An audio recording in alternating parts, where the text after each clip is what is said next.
Welcome to Perspectives in Peds, or PIP for short, your go-to podcast for insights into paediatric practice. From clinical approaches and emerging research to the everyday wins and challenges, we bring you OT perspectives that inform, inspire, and spark conversation.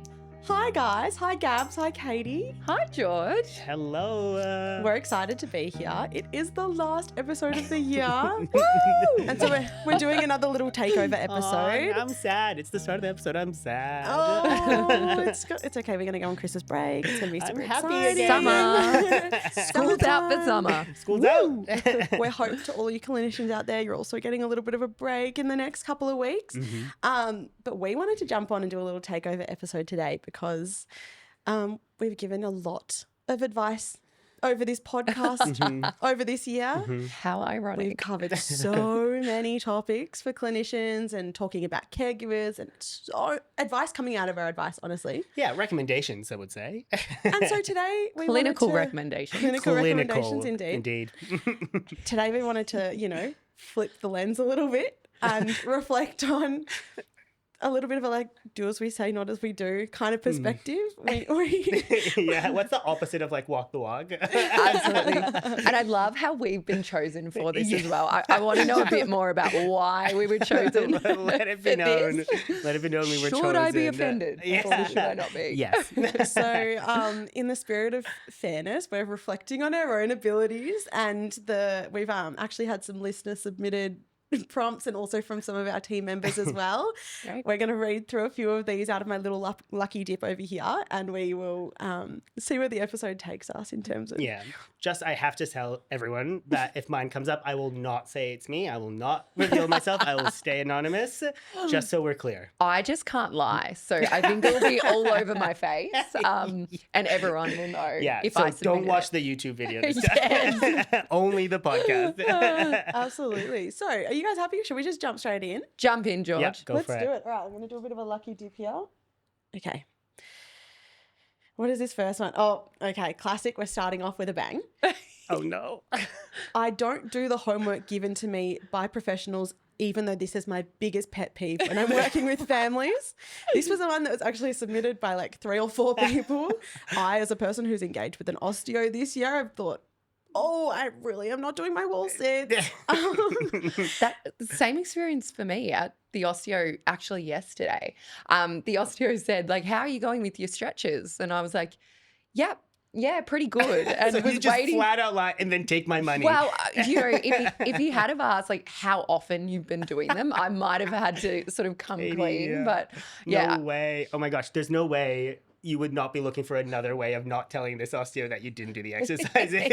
I can't believe the difference is a single word.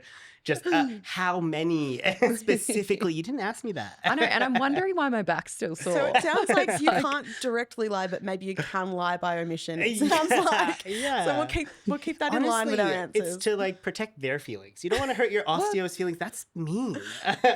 And I want my osteo to like me as Me well. too. So Me too. And everyone knows that that's the most important part of going to the osteo is to be liked. And the other thing is the osteo knows I'm an OT. Oh, so, boy. Also just expects that I would do the stretches and the Yeah. recommendations. Yeah. So Yeah. that's also funny. Yeah, absolutely. Oh, I don't do that. Just so we're clear, I do my exercises. But hey, this is a safe place. Okay. All right. Okay. We're not all made equal. That's all right. Oh, this is an interesting one. And I think a few of our episodes this year have focused on some of that like occupational balance and a lot of the OT lens. This one says, doing what I need to do before what I want to do. So this person who submitted this is having a hard time prioritizing their time, perhaps is how we'd like to call it. Do you guys think this is something that you do? I'm going to let you answer this one, Gabs. Why? Don't look at me like that. Actually, don't look at me at all. Okay, look, absolutely, I am guilty of sitting down and playing video games for 4 hours in a row instead of doing, I don't know, basic things like eat and cook food and get dressed. Go to the toilet. But I think I That's a big one for honestly, you. it's we're not getting into that. It's in the bowl. Yeah, absolutely. I think it's really hard to choose to do the thing that you actually need to do. But like every Especially time if it's boring. Yeah, and when I I do the thing that I need to do. It feels so good. But like, why don't I ever remember that? Like, why do I immediately forget it feels good to do what I need to do first? It's like the optimization, like paralysis. You're like, it's not going to be perfect, so I can't do it at all. I was literally just saying that before. I was writing some notes and I really wanted to get them done by a certain time. And then I knew I wasn't going to get them all done by the time the clock struck over. And I was like, 100%. oh, well, now I don't even want to just keep working on it. Now I failed, so I don't want to do it anymore. 100%. I won't do any of it. And I think, my brain's particularly good at finding really good reasons to do the other thing, like Nice. I really want to do this TikTok, or I really want to go look at these 5 different games that we could use as resources. One of them has marbles in it. Ooh, fun. Instead of just sitting down and doing my notes. Like, this is a big one for me for sure. They will get done. Absolutely. All right, let's see what else is in here. Ooh, managing screen time. No tech before bed. ... Yikes. Oh boy. It wasn't me, but it might have been me. I think I might have written something along those lines. And it's funny because whenever I'm working with clients on sleep goals, this one always comes up. And I always say, hey, I'm going to work on this with you because I need to do it too. And they help me come up with strategies. But I will be honest, I still use my phone before bed every single night. Yeah. I'm not so guilty of this. I think I've grown up. Now I listen to like scary horror podcasts before bed, which is very grown up of me instead of using my phone. Okay, I don't know what you're implying about my TikTok use, but Hey, I didn't say you said TikTok. I didn't bring that up. Let it be heard that I did not say TikTok. yeah. Absolutely. I think particularly when I'm stressed, I do definitely default to like even TV. I'm a big culprit of falling asleep on the sofa and then like dragging myself to bed at like absurd times. Instead of just, putting up with just that time that it takes to fall asleep, or reading. I don't know if I've ever heard of that. Reading is a wild It thing actually to do. works when you do it though. Reading? Yeah. Yeah, it does. It puts me straight to sleep. Yeah.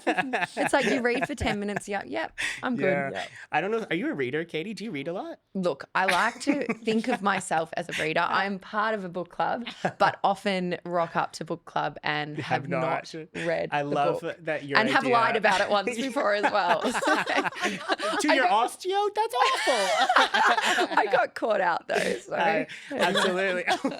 That's nothing more embarrassing. That's like coming to English class without having done your chapters and Oh. the teacher asks you a question that's happened in the book. I definitely did that too.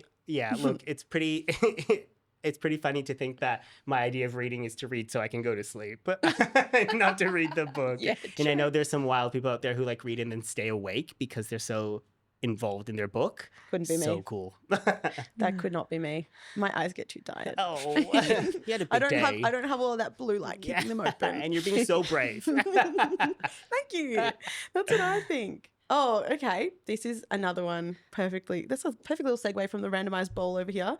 Go to bed early and using screens in the middle of the night. So this is more sleep angled.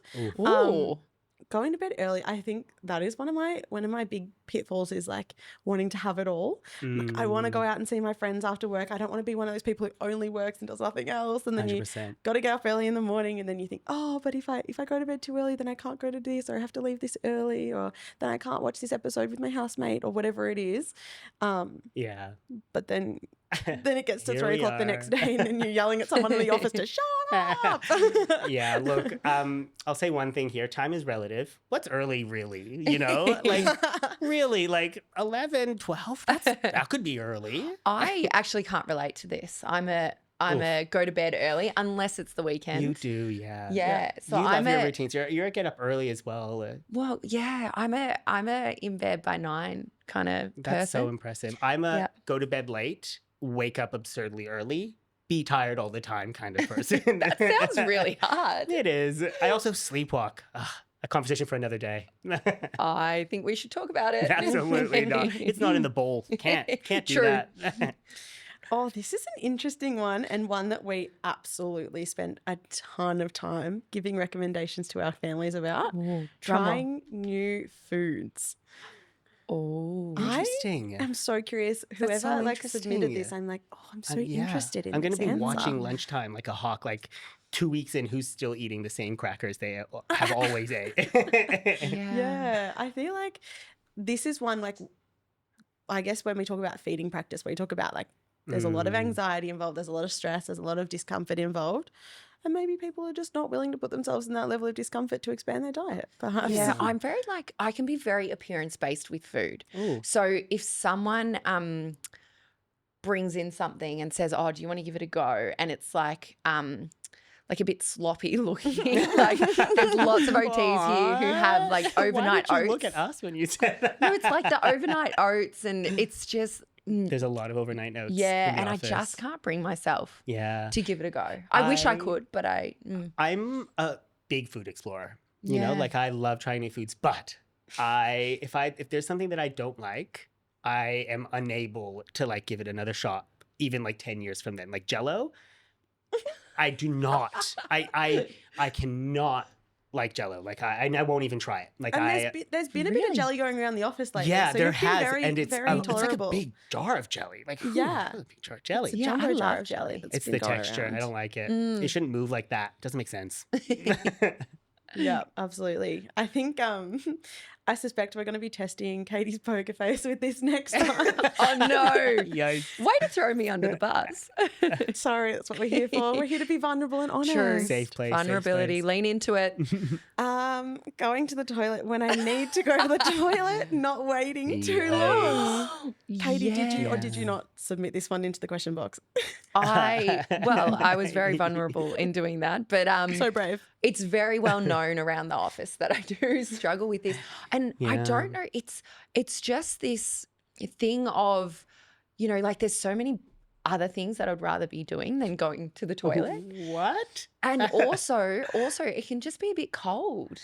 Okay. And I also just get distracted. So I'm why are you laughing at me? That is. Can you help workshop this with me? But- I don't know. Maybe we need to give you something to do. And it happened the Just other be a bit cool. day. Do you mean the toilet bathroom? Do you mean the toilet seat? I just think You mean the whole the activity? Do you mean the whole whole experience. The whole of it, experience really. is cold. Yeah, but I also I realize I need to go and then can't go straight away. Then I forget. I get distracted. Can or won't? Because it sounds like won't. Well, Sometimes. are you going to get up mid-session and go, hey, I'm going to, No, I need to you're go right. to the Yeah, toilet? absolutely. And it definitely has nothing to do with the fact that you sometimes call yourself a princess and that you don't do that stuff, right? I don't say that. But it is like, I think you did put like it. I would have a hard time going to the bathroom if the environment didn't suit me. So I can see if it being cold does actually make it hard for you. Wow. I'm sure there Great would be empathizing. something out there, you know, that would completely put me off from using the bathroom. And you know, actually, boys' toilets are usually absolutely disgusting. So it's there. Like I wouldn't go there. Yeah, that's valid. I will just say Kid Link toilets are not disgusting. No, Yes. not here. They are cold, but they're not No. disgusting. Yes, bit cold, bit chilly. I think even like, I'm sure all therapists will empathize with that. Like, I've got a session. The client's like, the ding has happened. The client is in the waiting room. And I'm like, oh, do I go? Do I not go? Do I wait? Do I not wait? Like, Yeah. all of that. Like, I've got to do something else. I've got to do something else. And I can't even imagine the clinicians who work on the road.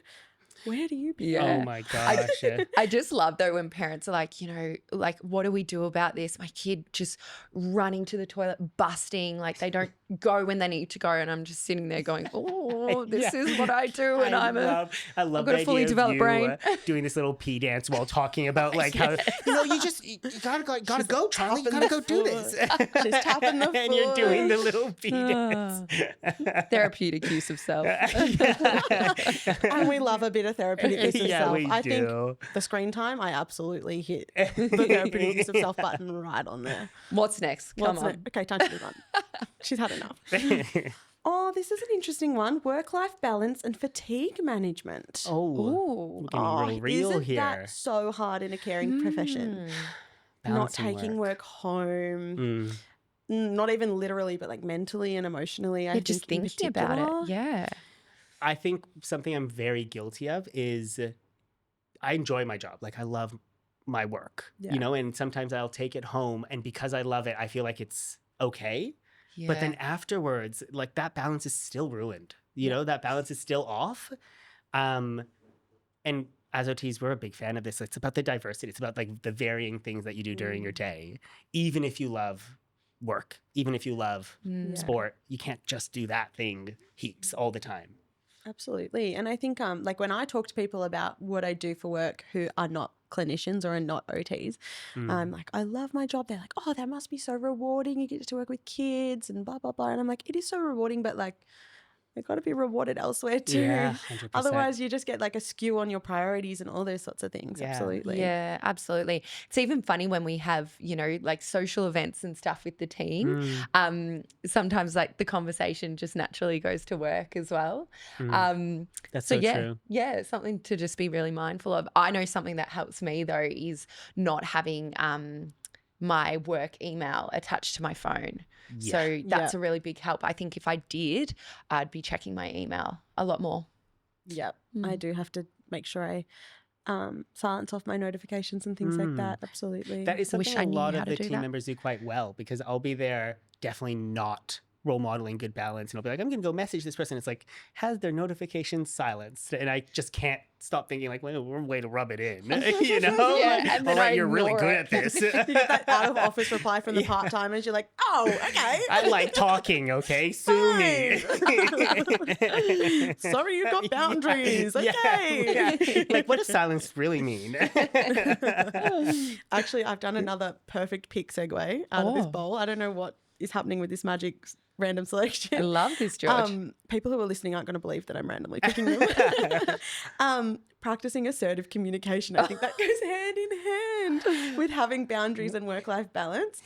I actually, I think I teach communication styles a lot with my kids, particularly when they're working on social goals. That balance between like being assertive versus being aggressive versus being passive. And probably I could lean both ways in certain moments when I'm feeling a bit vulnerable, perhaps. Or who you're with as well. Who I'm with. Yeah. Yeah, absolutely. But it's really hard to be assertive sometimes, especially in the workplace. 100%. And there'll always be a moment where you're like, yeah, assertive, I've got this. And then you'll be put in a situation that you're like, tiny little mouse moment, and you can't really say anything, or you're just defaulting to like yelling, and then you're out of there. 100%. Like deflecting with a joke instead of actually just answering the question. Yeah, and which I wonder why we got picked for this episode. I don't do jokes. Me either. I think it's also our self-awareness though, because Yeah. I think as clinicians, we're usually pretty self-aware in most situations. So we come out of a situation and go, oh, I could have done better there, or I could have been more assertive. 100%. But boy, do we know how to teach it.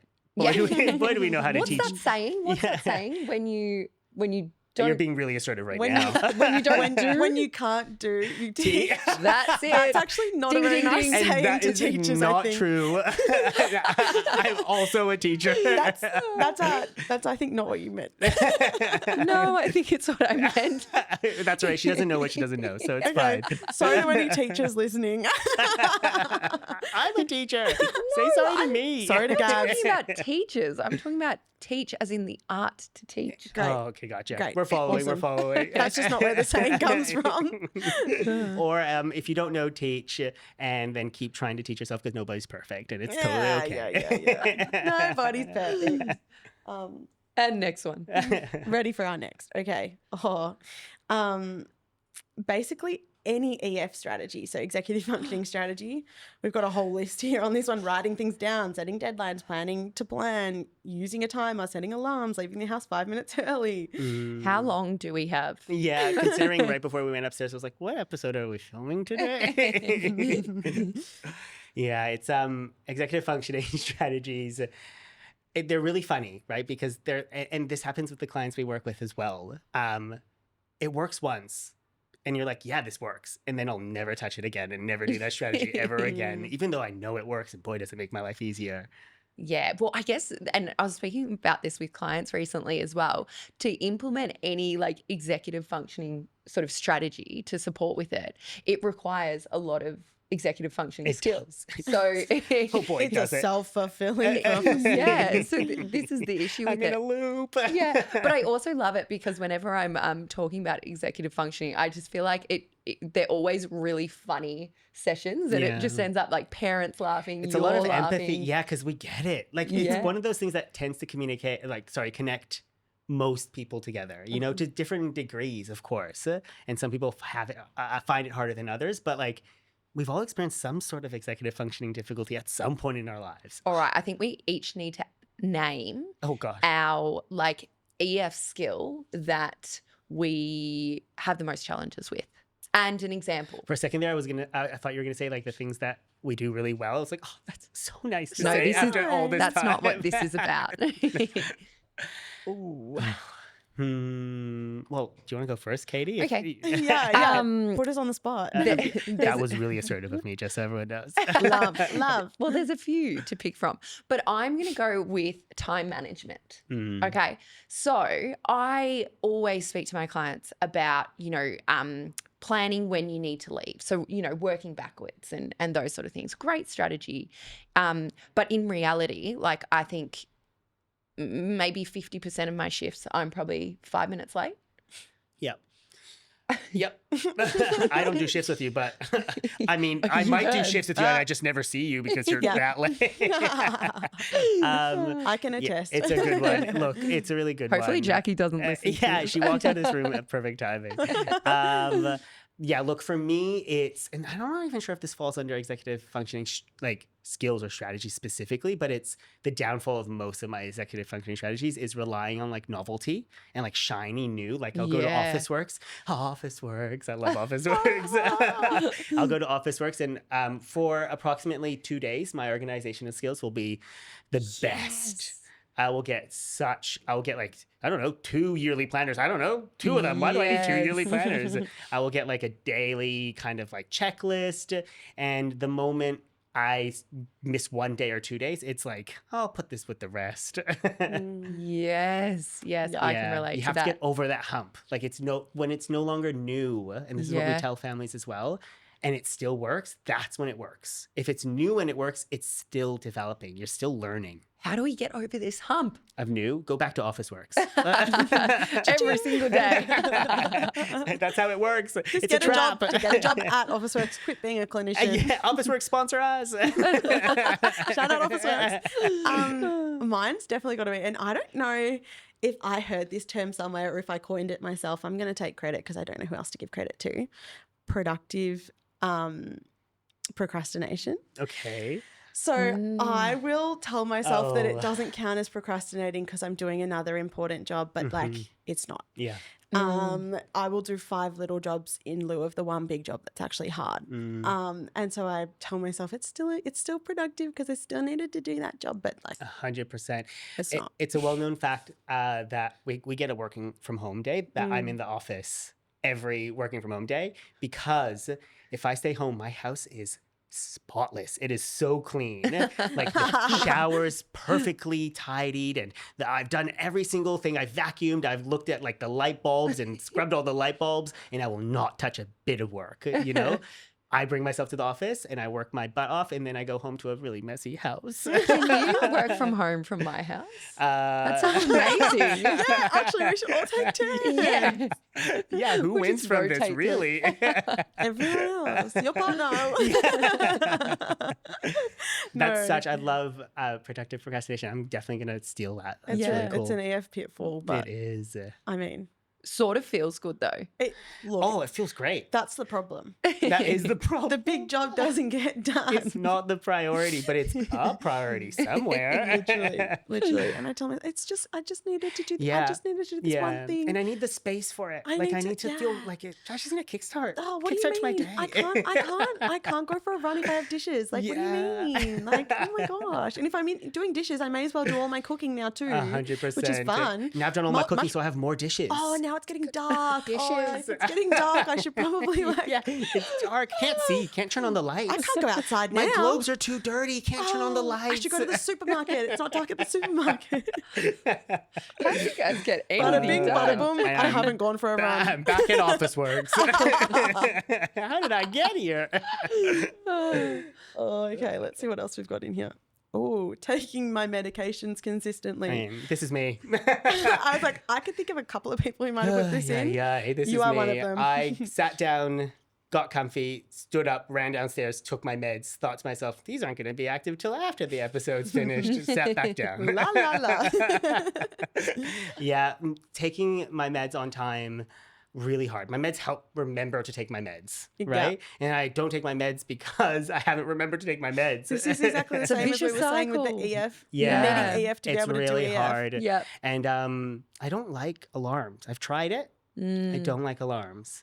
And it is something that we talk to parents and families about. It is pivotal, you know, and because we work with kids, this is something that falls on parents. It should not fall on kids. They should not be responsible for their own medications.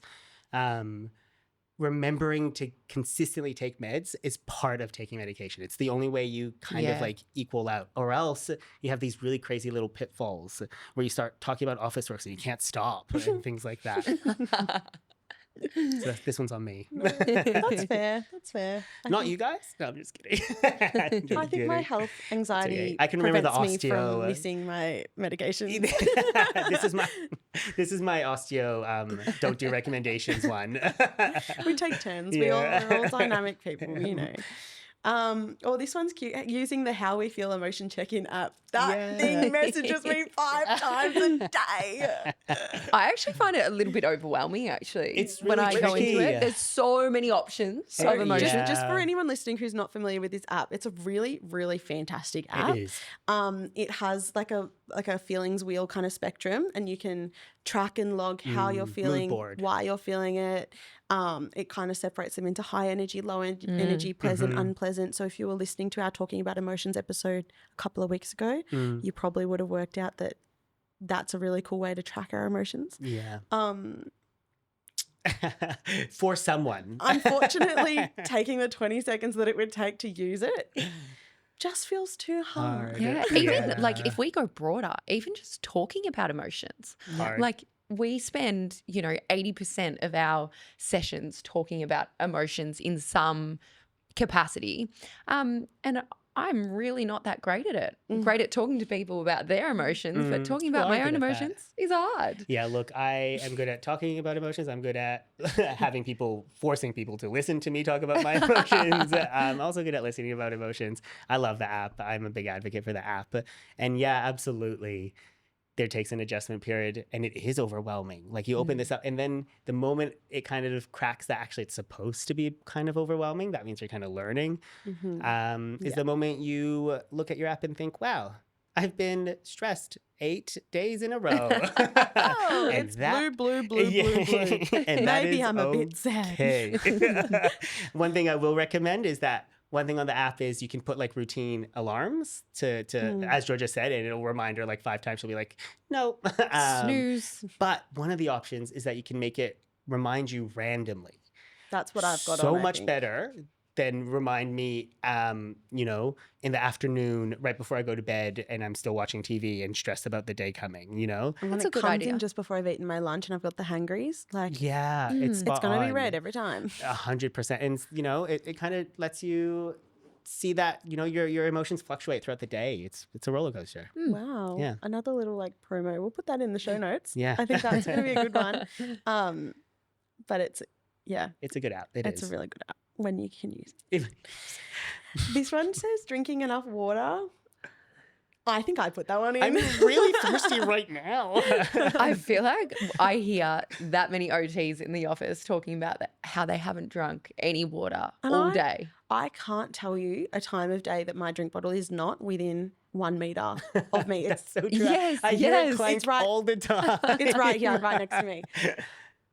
But it's just so hard sometimes to drink It is, water. and it makes such a big difference. Especially in winter. You know what it Yes. is? It's from when we were young and I would be in class and I'd be like, I'm not feeling too well. And someone would just say, have you drank enough water? Now I'm like, it's like revenge. Like, I'm like, how dare you? Yeah. But actually, drinking water feels so good. Doesn't it? And that's when you know you're thirsty, when your Yeah. water's like, oh, that was yeah, good. it was good. My biggest problem with drinking water is that I like chain my good habits together. So the more I eat well, the more I go to boxing, the more Yeah. I box, the more I drink water. that also means that, like a domino, if one of those things fall out, I am hungry and thirsty, and I have not gone to boxing for a while. Mhm. Yeah, it's sort of that habit stacking, isn't Yeah, it? but- Or then you get to the end of the day and you realize you haven't had enough water, so then you chug a whole bottle of water, And that's then not you how go water to bed and you have to get works. up and pee 3 That times, happens and then all the Katie doesn't time. get up to pee, and then no. And here we are. Yeah, it's and drinking a chunk, like a bunch of water at the end of the day, is not the same as drinking water throughout the day. Like you need to drink water Yeah, throughout yeah. the day. I'm gonna finish with, I think, 2 more. We've got enough time for 2 more. We'll make them good ones. This Uh-oh. one We don't have was- any control over that, Katie. They're all good. This one was submitted, I think, 4 or 5 times. Oh gosh. Mindfulness. Oh. Uh-oh. Oh, it's so hard. Oh. Mindfulness is so hard, and I cannot tell you a client that I haven't recommended mindfulness to. Mm. It's in the evidence. It's in the books. It's good. Yeah. It's good stuff. It's always the evidence. And discuss the importance of regular practice, Ooh, evidence in daily action, practice. mindfulness. It's a That'd be a muscle good that one. you that you strengthen over time with repeated Yeah. use, and Training your brain. rehearsal. Mm. Yeah, mindfulness and deep breathing are 2 things that when I present this to families as like strategies that I recommend or recommendations that they should do at home, I have to have like a disclaimer. And like full transparency, my disclaimer is usually like, this might make your eyes roll deep into your skull, but, and then I talk about it. I do the same thing. I'm like, this is a bit wishy-washy, but I actually think it's evidence-based, all right? It is evidence-based. And Yeah. it's, it's important to acknowledge that, because our gut feelings to go, no. Yeah, I don't wanna take a deep breath. I don't wanna take a deep It's breath. also because I the breathe t- all the time. It's also because the term's just so overused It as well. is, Yeah. It is. It's absolutely. Commercialized as well, Yeah. right? Yeah. I've come to appreciate mindfulness. I've also come to appreciate that mindfulness is much smaller than what we think it is. It's something that you actively have to do, but it can be like 5 seconds, Am I using it when I desperately need it? Absolutely not. Am I using it when I shouldn't spend $300 at Office Works? Nope. But I know it helps. Like, I know it works. And one day. And maybe if we could use the How We Feel app a little bit more, we'd be a bit more regularly mindful as What's the well. emotion for I don't want to do mindfulness on the How We Feel app? Absolutely. The last one, which I think is a really nice one to end, I think it's a beautiful little moment for all clinicians to lean in, maybe take a moment and consider your own. Celebrating the small wins. It is so easy to get bogged down in the big challenges and the big wins. And, especially like this is our job.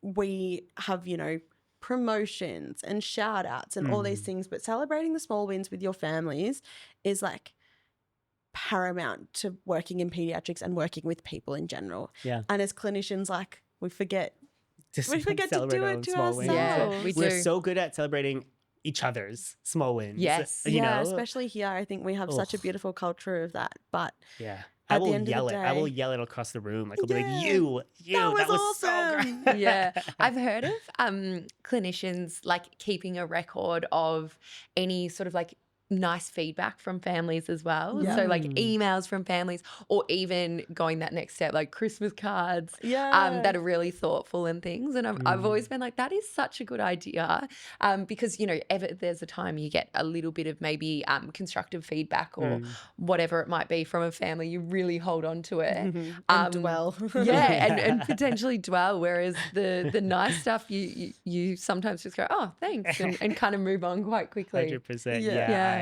I self-compliment. And people in the office would likely notice that I'll be like, I am really good at this. Sometimes just to convince myself, celebrate my own win and forcibly practice that. I've noticed that, and I really value that in you. Yeah, I'm really good at it. Yes. But we do also have a channel in our, what would you call it? Our communication, our Slack, our team Slack, and it's about what's it called? It's Celebrating wins. Celebrating Yeah. Yeah, wins to celebrate or something. Yeah. Yeah. So you kind of like Little shout Yeah. out. And Yeah, for those shout wondering, people out, I dog people will in. compliment myself on that channel as well. Just to make sure deserve to. everyone hears it. Yeah. Because everyone knows. Absolutely. Beautiful. Well, I from, you know, on behalf of everyone from Pipcast, we're so excited to be wrapping up our first year. It's super exciting that we've come this far already, and we're really, really keen to bring on some new topics next year as well. You're going to miss us over Christmas, but you can stay in tune on our Instagram, and I think you can keep up with us there and shoot us through any episode ideas you have. Yeah, absolutely. Thank you both for having a little giggle with me this afternoon. It's been lovely. Thanks for having us, and thanks to all our listeners for listening. Yeah, absolutely. We're so just happy to be exciting. here. Yeah, and following That's along. it. And Yeah. clinicians, be nice to yourself, okay? It's really hard to do what we tell people to do. It is. Come on, Gabs, do it. I also want to fly this idea of calling all our fans pipsqueaks. Yes. So if you could please give us a bump up and let us know if you like pipsqueaks Yeah, or we not. want a temperature check on the pipsqueak. We haven't flown that idea with anyone who makes decisions on this podcast. But if enough of you say something, they can't change it. So make it happen for us, please. Thank you, Happy Pipsqueaks. holidays, pipsqueaks.